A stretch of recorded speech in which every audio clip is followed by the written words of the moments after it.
Assalamualaikum. This is Learners Academy by Bia Balot. I'm Naima Tehniyat and I'm going to teach you DSM-5. Obsessive compulsive and related disorders. ठीक है, अब obsessive compulsive यानी obsessions, कंपल्जन्स और जितने भी उनसे related disorder हैं, तो हमारे पास ये सारे इस चैप्टर में इन्वॉल्व होते हैं। यानी अब जो इस चैप्टर की इंक्लूजन है obsessive compulsive and related disorder की DSM-5 में, वो रिफ्लेक्ट करती है इस जो एविडेंस है इसके इंक्रीज़ होने पे कि जो डिसऑर्डर्स हैं इनकी आपस में रिलेटेडनेस है, यानी एक दूसरे से रिलेटेड हैं। अब DSM-5 में ये जो obsessive compulsive and related disorders हैं, इस चैप्टर पूरे को अगर देखा जाए तो जितने भी डिसऑर्डर्स हैं मोस्टली एक दूसरे के साथ रिलेट करते हैं, और रिलेट करने के साथ साथ इनके जो डायग्नोस्टिक क्राइटेरिया है, ट्रीटमेंट्स हैं, वो ओवरलैप करती हैं, लेकिन इनके दरमियान मेजर डिफरेंसेस भी मौजूद है जो कि क्लिनिशियन की एक्सपर्टीज़ पे हैं कि वो किस तरह से उन मेजर डिफरेंसेस को पॉइंट आउट करता है जब वो एक इंडिविजुअल से केस हिस्ट्री लेता है या उसके ऊपर जितने भी सिम्टम्स उसके अंदर हैं उन सबको नोट डाउन करता है। अब और बहुत से ऐसे obsessive compulsive and related disorders हैं जो कि एग्जाइटी डिसऑर्डर्स के साथ भी मैच करते हैं, उनके साथ भी ओवरलैप होते हैं उनके सिम्टम्स। तो यहाँ पे जो क्लिनिशियन की एक्सपर्टीज़ है और अच्छे तरीके से डायग्नोस्टिक क्राइटेरिया का क्लियर होना है, जितने भी एसोसिएटिव फीचर्स हैं उन सब का क्लियर होना है, वो बहुत इंपॉर्टेंट हो जाता है। एक जो साइकोलॉजिस्ट होता है, काउंसलर होता है, फिजिशियन, सॉरी, जो भी होगा उसके लिए, एक क्लिनिशियन के लिए बहुत इंपॉर्टेंट हो जाता है। अब जो obsessive compulsive and related disorder हैं, ये डेवलपमेंटली जो नॉर्मेटिव प्रीऑक्यूपेशंस होती हैं और रिचुअल्स होती हैं उनसे डिफ़र भी करते हैं, क्योंकि जब एक चीज़ एक्सेसिव या परसिस्टिंगली वो बियॉन्ड डेवलपमेंटली अप्रोप्रिएट पीरियड से चली जाएगी तो वो फिर डिसऑर्डर होता ही बेसिकली है। मैंने पहले भी बताया था कि जो ऑर्डर से चीज़ हट जाए, जब एक नॉर्मेटिव रिचुअल है या नॉर्मेटिव प्रीऑक्यूपेशन है कि भाई एक ख़ास किस्म का एक कल्चर में भी है, तो लेकिन वो जब एक्सीड कर रहा है अपने एक लिमिट से, बच्चों की आदत होती है कि वो हर चीज़ को मुंह में डाल लेते हैं, ठीक है, ओरल सेटिस्फेक्शन उनकी होती है। अब जब बच्चा बड़ा भी हो चुका है, मोस्टली बच्चे ये तब करते हैं जब उनके दांत आ रहे होते हैं, यानी बिल्कुल स्टार्टिंग में बच्चा, एक तो वो उसने ज़रा फर्श पे चलना भी स्टार्ट किया हुआ तो मुंह में चीज़ें पकड़ पकड़ के डालेगा।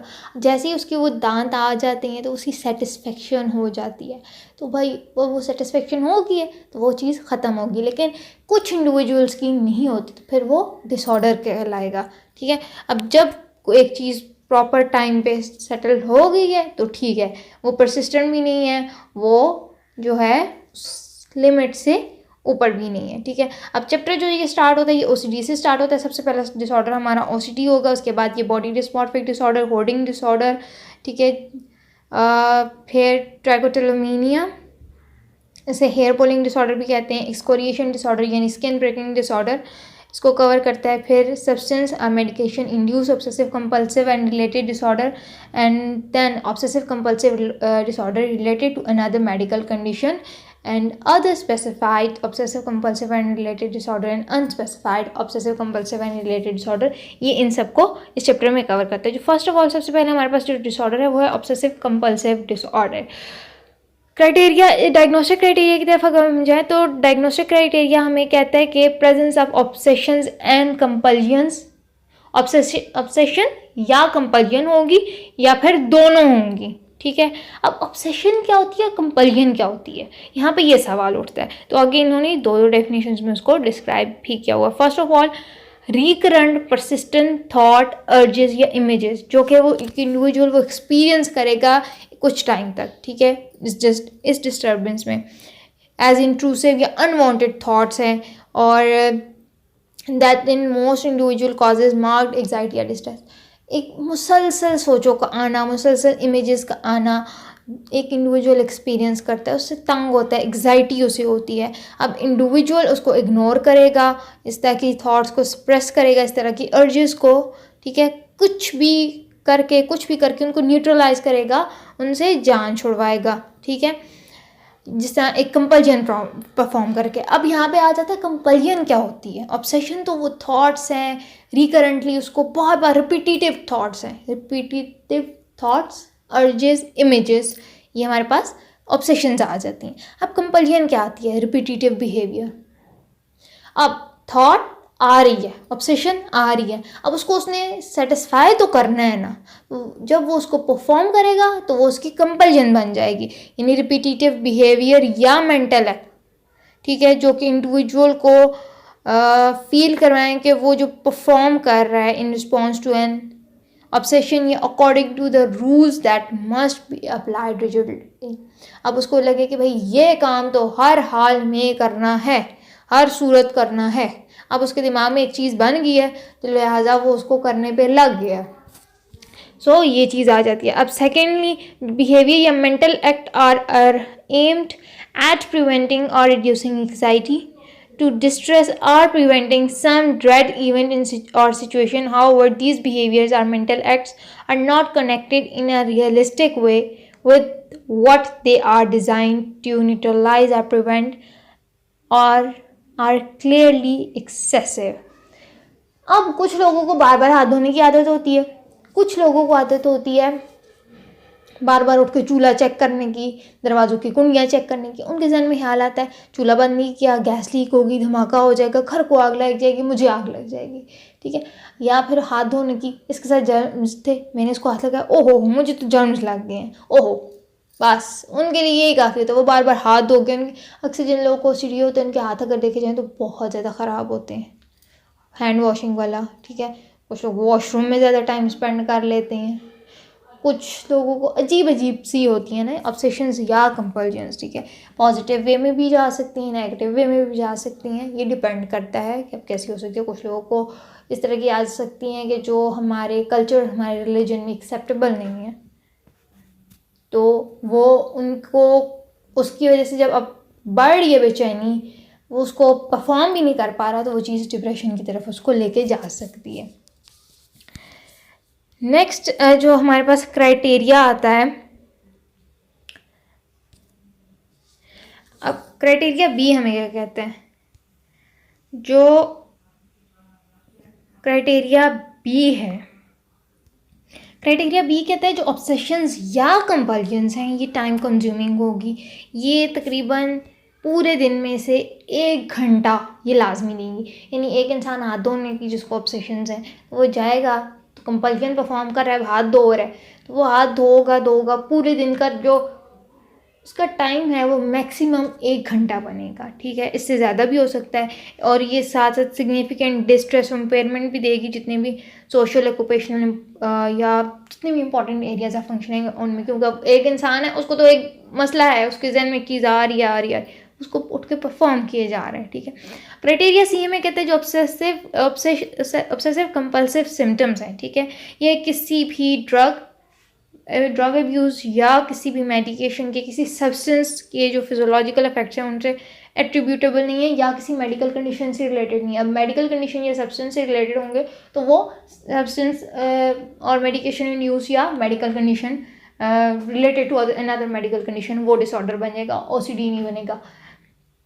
जो डिस्टर्बेंस है ये not better explain by another mental disorder, यानी एक्सेसिव वरीज या जिस तरह जनरलाइज एंग्जाइटी डिसऑर्डर में होता है या और डिसऑर्डर्स में होता है, या एक्सकोरिएशन डिसऑर्डर है, स्किन प्रिकिंग डिसऑर्डर, उनमें भी होता है कि भाई उसको बेचैनी हो रही है तो वो अपनी स्किन को प्रिक करने लग जाता है। नहीं, यहाँ पे ये ओसीडी है, ये परफॉर्म बाकायदा एक चीज़ कर रहा है, वो खुद को हार्म उस तरीके से नहीं कर रहा है जैसा एक्सकोरिएशन डिसऑर्डर में करता है। अब आ जाता है स्पेसिफायर, ठीक है, विद गुड और फेयर इंसाइट, जिसे कुछ अच्छा या बुरा फेयर इंसाइट हो, जो वो इंडिविजुअल रिकॉग्नाइज करे जो उसकी ऑब्सेसिव कंपल्सिव डिसऑर्डर के बिलीव्स हैं वो डेफिनेटली या प्रॉबेबली ठीक नहीं है, मे और मे नॉट की सिचुएशन में आ जाए, विद पुअर इंसाइट। अब वो इंडिविजुअल जो इसे ऑब्सेसिव कंपल्सिव डिसऑर्डर है वो ये बिलीव करे कि जो उसके हैं वो अब आ जाती है चीज़ कि जिन्हें पुअर इंसाइट है, यानी वो समझ रहे हैं कि उनके बिलीव्स ट्रू हैं, विद एब्सेंट इंसाइट और डिलूजनल बिलीव्स, जिन्हें इंडिविजुअल्स जिन्हें ये है, ठीक है, OCD, वो यही समझेंगे उनके बिलीव्स 100% ट्रू है। वो तो जिस समय बिल्कुल फिक्स नहीं हो जाता कि भाई बंदा नहीं हिलना, बिल्कुल ठीक है, तो ये स्पेसिफाई है। फिर इसके बाद स्पेसिफाई इट में आ जाता है टिक रिलेटेड, ठीक है। अब उस इंडिविजुअल की करंट या पास्ट हिस्ट्री टिक डिसऑर्डर की होगी। टिक क्या होता है कि सडन वॉइस अ मूवमेंट, ठीक है, मोटो मूवमेंट या वॉइस, ठीक है, एक जर्क एकदम से होता है, सडन जर्क्स, ठीक है।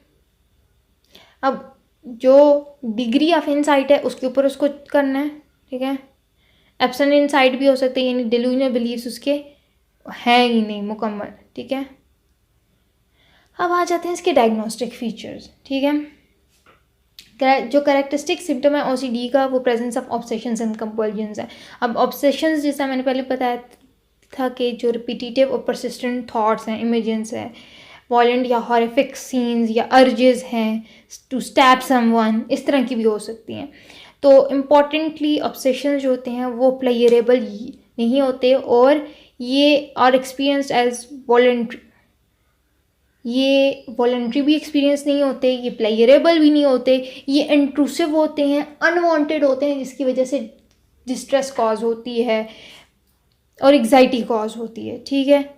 अब जो इंडिविजुअल जो इग्नोर करता है ऑब्सेशंस को या स्प्रेस करने की कोशिश करता है, तो उसको ट्रिगर करता है वो ऑब्सेशन कि वो उठ के वो कुछ ना कुछ करे, ठीक है। अब कंपल्जन आ जाती हैं, फिर ये रिपीटेटिव बिहेवियर्स होते हैं, मेंटल एक्ट्स होते हैं, ठीक है। अब या फिर वो कुछ ना कुछ इस तरह का मेंटल एक्ट करेगा इंडिविजुअल, या फिर बाकायदा उठ के परफॉर्म करेगा वो एक्ट के जो उसको सुकून दे, ठीक है, उस थॉट से उसकी जान छुड़ाए, ठीक है। कंपल्जन्स जो होती हैं वो टिपिकली परफॉर्म होती हैं इन रिस्पॉन्स टू ऑब्सेशन, ठीक है, और उनका एम बेसिकली यही होता है कि वो जो ऑब्सेशंस की जो ट्रिगर कर रही हैं डिस्ट्रेस को, उसको कम किया जा सके, ठीक है। अब क्राइटेरिया भी जिस तरह साफ अल्फाज में कहता है कि ये तो टाइम कंज्यूमिंग होगा, उसके जितने भी इंपॉर्टेंट एरियाज ऑफ लाइफ हैं वो अफेक्ट होंगे। जो फ्रीक्वेंसी और सिविरिटी ऑब्सेशंस एंड कंपल्जन्स की है ये वेरी करती है अक्रॉस विद OCD, ठीक है। स्पेंडिंग 1 to 3 hours पर डे ऑब्सेसिंग या ड्यूरिंग कंपल्जन्स, ये vary to client to client, patient to patient vary करती है, ठीक है। एसोसिएटेड फीचर्स सपोर्टिंग डायग्नोसिस, ये चीज़ इंपॉर्टेंट है क्योंकि मैंने बहुत से स्टूडेंट्स में देखा है जो एसोसिएटेड फीचर्स को नहीं देखते और एसोसिएटेड फीचर्स की बुनियाद पे वो गलत डायग्नोसिस दे देते हैं। सो एसोसिएटेड फीचर्स को समझना ज़रूरी हो जाता है। अब specific content of obsession and compulsion ये वेरी करता है इंडिविजुअल्स के बीच में, ठीक है।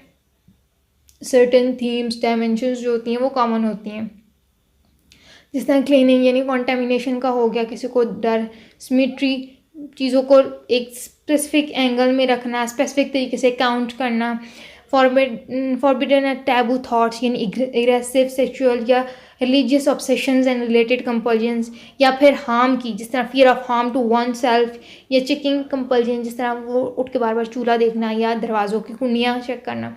अब कुछ इंडिविजुअल्स होते हैं जिन्हें डिफ़िकल्टीज होती हैं इनको डिस्कार्ड करने में या अकमुलेट करने में objects as a consequence of typical obsessions and compulsion, जैसे फियर ऑफ हार्मिंग अदर्स कि अगर वो उस चीज़ को डिस्कार्ड कर देगा ये चीज़ दूसरे को नुकसान पहुंचा देगी, ठीक। अब ये जो थीम अक्रॉस डिफरेंट कल्चर्स जो होते हैं वो relatively consistent over time in adults with a disorder, ठीक है।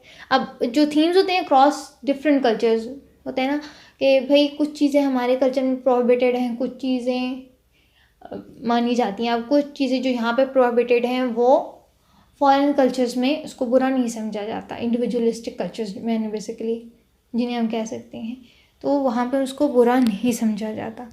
अब यहाँ पे वहाँ पे फ़र्क आ जाता है, ठीक है। अब जिन इंडिविजुअल्स को OCD होता है वो range of effective responses when confronted with situations that trigger obsessions and compulsions, अब वो रेंज उनकी रिस्पॉन्सेज की जिसे वो फेस करते हैं, जिस तरह कुछ इंडिविजुअल एक्सपीरियंस करते हैं मार्ग लेवल की एग्जाइटी और उसके साथ पैनिक अटैक भी। अब किसी एक इंडिविजुअल को पैनिक अटैक आ गया लेकिन उसके ऑब्सेशन कंपल्जन्स के भी सिम्टम्स है, तो फिर देखना है कि भाई उनकी वजह से तो नहीं इसको पैनिक अटैक आ रहा। फिर आ जाती है चीज़ जिससे हम कंपल्जन परफॉर्म करते हुए कुछ इंडिविजुअल्स रिपोर्ट करते हैं सेंस ऑफ इनकम्प्लीटनेस या अनईजनेस until things look feel और sound just right। यानी जिन लोगों को आदत होती है कि भाई चीज़ तो बिल्कुल ऐसे रखनी चाहिए, तो वो बंदे फिर जब तक वो काम कर नहीं रहते तो उनको वो चीज़ फील होती रहती है। अब इस तरह के जो इंडिविजुअल्स होते हैं वो लोगों को अवॉइड करते हैं, मतलब जगहों को अवॉइड करते हैं, चीज़ों को अवॉइड करते हैं पब्लिक सिचुएशन में, रेस्टोरेंट या पब्लिक रेस्टरूम्स वगैरह को, ताकि वो एक्सपोजर टू फियर कॉन्टेमिनेशन वो उसको रिड्यूस कर सकें। यानी इंट्रूसिव थॉट्स वगैरह जो उनकी होती हैं उनको इस बात तक ले आती हैं कि वो सोशल इंट्रैक्शंस को रिड्यूस कर दें, अब कम कर दें।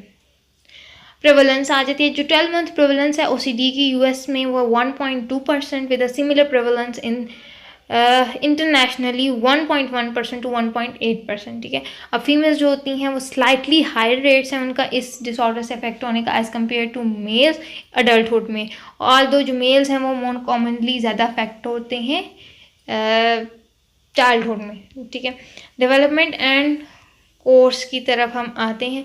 डेवलपमेंट एंड कोर्स में जो यूएस में जो मीन एज है एट ऑनसेट ओसीडी की वो 19.5 ईयर्स। ठीक है, and 25% of cases start by the age of 14 years. After the age of 35 जो यूजुअल बट डज अकर, 35 की एज के बाद जो है वो ऑनसेट इसका होता है। अब मेल्स की जो है वो अर्लियर एज है as compare to female, nearly 25% males का जो ऑनसेट है before the age of 10 years होता है। जो ऑनसेट सिम्टम्स हैं वो टिपिकली ग्रेजुअल होते हैं, हाउएवर एक्यूट ऑनसेट जो है वो भी रिपोर्ट किया गया है। अगर ओसीडी अनट्रीटेड रहे, जो कोर्स है वो यूजुअली क्रॉनिक हो जाता है, often with waxing and वेनिंग symptoms. कभी वो चीज़ ज़्यादा हो जाएगी, वो कभी कम हो जाएगी। कुछ इंडिविजुअल्स में एपिसोडिक कोर्स भी होता है, माइनॉरिटी में डिटोरिएटिंग कोर्स होगा। अब विदाउट ट्रीटमेंट रिमिशन रेट्स जो अडल्ट में है वो लो है, और ऑनसेट जो है बच्चों में या एडोलेसेंस में ये लाइफ टाइम ओसीडी की तरफ ले जाता है। अब चाइल्डहुड में या एडोलेसेंस में उसका हुआ है ऑनसेट तो वो उसको ले जाएगा लाइफ टाइम पे। अब जो 40% ऑफ इंडिविजुअल्स हैं ओसीडी के जिनका ऑनसेट चाइल्डहुड में या एडोलेसेंस में हुआ है वो अर्ली अडल्टहुड में रिमिशन भी एक्सपीरियंस करेंगे। जो कोर्स ऑफ ओसीडी है वो ऑफनली कॉम्प्लिकेटेड है बाय द को occurrence of other disorders. Compulsion जो है वो यानी कोमॉर्बिडिटी का जो सेक्शन है अभी हम वो भी पढ़ेंगे। कंपल्जन जो है वो मोर इजीली डायग्नोज होती हैं बच्चों में एज़ कम्पेयर टू ऑब्सेशंस, क्योंकि अब वो कंपल्जन क्या है वो ऑब्जर्वेबल है, एक बच्चा बार बार उसको परफॉर्म कर रहा है तो वो चीज़ जो है वो बड़े आराम से उनसे ऑब्जर्व कर सकते हैं।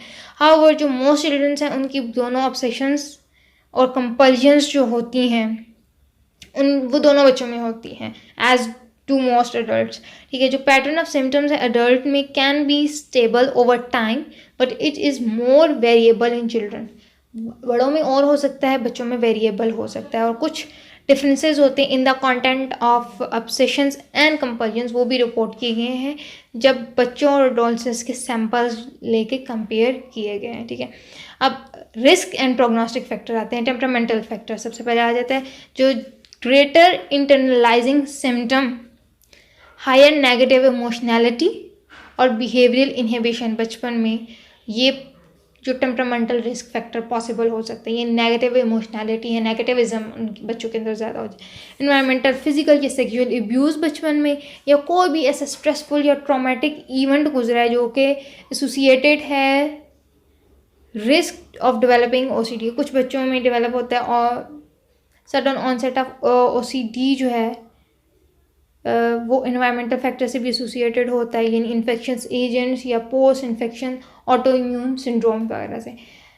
जेनेटिक एंड फिजियोलॉजिकल, जो रेट ऑफ ओसीडी है among first degree relatives of adult with OCD वो approximately 2 times that among first degree relatives of those without disorder। ठीक है, among first degree relatives of individual with onset of OCD in childhood or adolescence the rate increased 10 times, वो increase कर जाएगा।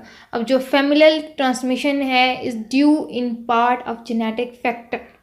अब jeans की वजह से genetic factor genetically भी transmit हो सकता है। culture related diagnostic issue. जो OCD है ये अक्रॉस द वर्ल्ड अकर होता है और सब्सटेंशियल सिमिलैरिटी होती है across culture in the gender distribution, age at onset, comorbidity of OCD, और moreover जो around the globe there is similar symptom structure, यानी claiming symmetry, holding taboo thoughts and fear of harm, यानी और जो regional variation है ये symptom of expression exist करता है। अब एक चीज़ है उसको एक्सप्रेस करना, हमारे उसमें और चीज़ आ जाती है हमारे कल्चर में हमारे रीजनल में। अब फॉरेन कल्चर्स में वो और तरीके से एक्सप्रेस होगा, ठीक है। कल्चर फैक्टर रीजन और रीजनल दोनों मस्ट है। यहाँ पे सिर्फ रीजन का बताया गया है, लेकिन मैं रीजनल का भी कहूँगी कि रीजनल भी मस्ट है।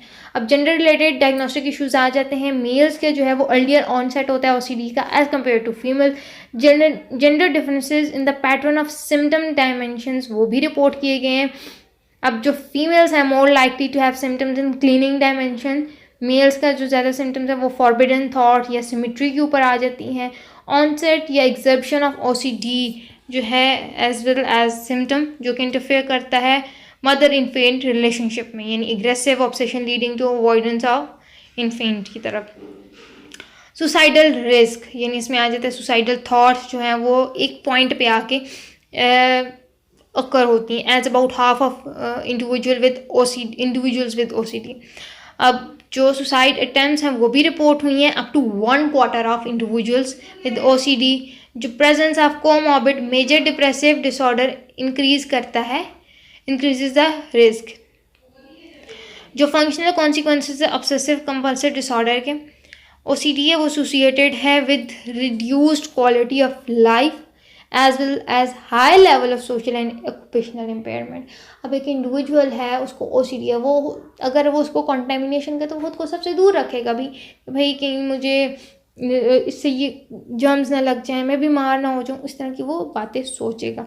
अब इम्पेयरमेंट जो है वो क्या कॉज करेगी कि वो टाइम ज़्यादा ऑब्सेसिव और कंपल्जन्स को करने में लगाएगा। अब जो अवॉइडेंस ऑफ सिचुएशन है वो ट्रिगर करेगी ऑब्सेशंस या कंपल्जन को और स्वेडली रिस्ट्रिक्ट कर देगी फंक्शनिंग को, यानी अब वो सबसे दूर भी हो रहा है तो वो चीज़ फिर से बार बार तो उस चीज़ को रिस्ट्रिक्ट कर देगी उसको।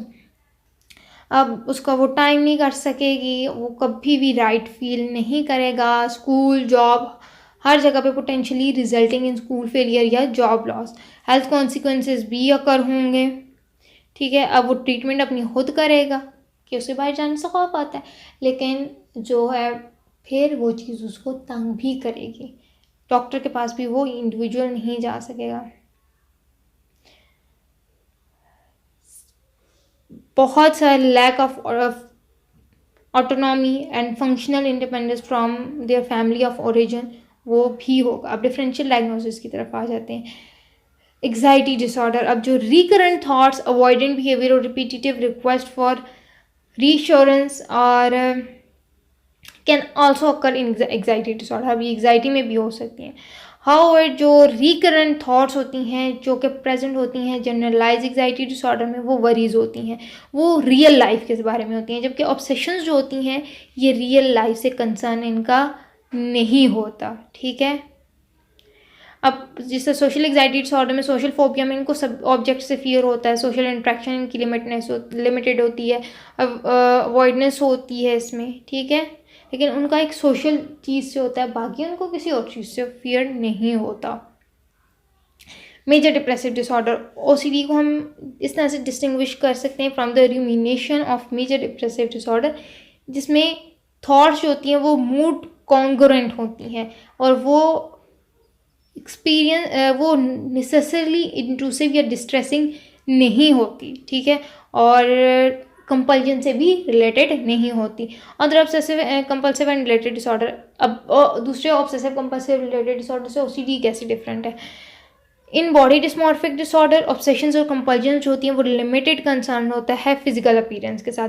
ट्राइकोटेलोमीनिया यानी हेयर पुलिंग डिसऑर्डर में उसका सिर्फ हो गया इंट्रैक्शन हेयर्स के साथ, ठीक है, hair pulling in the absence of obsession, यानी यहाँ पे ट्राइकोटेलोमीनिया में ऑब्सेशंस होंगी ही नहीं।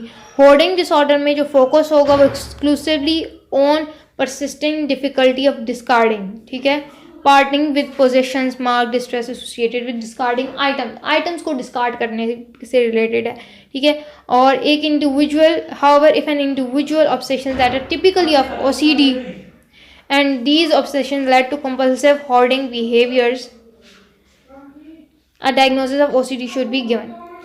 Eating disorder. अब आ जाते हैं ईटिंग डिसऑर्डर. ओसीडी को एनोरेक्सिया नर्वोसा, ठीक है, से डिस्टिंग्विश किया जाता है. दैट ओसीडी में ऑब्सेशंस कंपल्जन्स होती हैं, उनका सिर्फ वेट और फूड के साथ लेना देना नहीं होना. अब फिर आ जाते हैं टिक एंड स्टीरियोटाइप मूवमेंट. अब टिक क्या होती है? वो sudden rapid recurrent non arithmetic motor movement होती है या वोकलाइजेशन होती है. अब स्टीरियोटाइप मूवमेंट क्या होती है? वो repetitive seemingly driven non functional motor behaviour होता है. टिक्स और जो स्टीरियोटाइप मूवमेंट्स होती हैं वो टिपिकली लेस कॉम्प्लेक्स होती हैं एज कम्पेयर टू कंपल्जन्स, और उनका एम नहीं होता कोई भी कि वो ऑब्सेशंस को न्यूट्रलाइज करें, ठीक है. वो इनवॉलेंट्री चीज़ हो रही होती है और उसकी समझ नहीं आ रही होती. अब आ जाता है साइकोटिक डिसऑर्डर. कुछ इंडिविजुअल्स जिन्हें ओसीडी होता है उनको पुअर इनसाइट होता है, इवन के डिल्यूजनल ओसीडी बिलीव्स भी होते हैं. हाउएवर जो ऑब्सेशंस और कंपल्जन्स होती हैं do not have other features of schizophrenia, schizoaffective यानी हेलुसिनेशंस वगैरह उनको नहीं होती.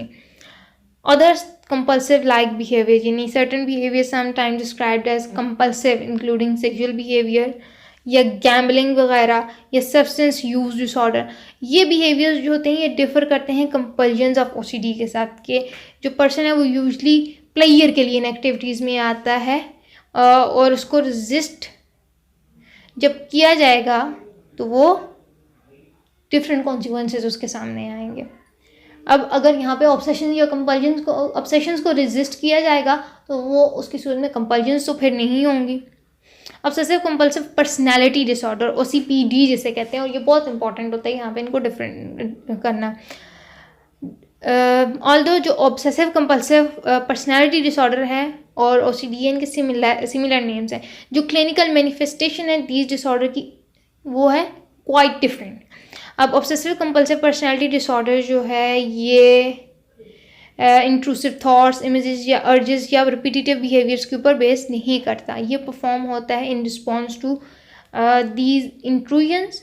Instead it involves an enduring and pervasive maladaptive pattern of excessive perfectionism and rigid control. एक बिल्कुल ही रिजिड कंट्रोल परफेक्शनिज्म के वो परफेक्शनिस्ट होते हैं जिनको OCPD होता है.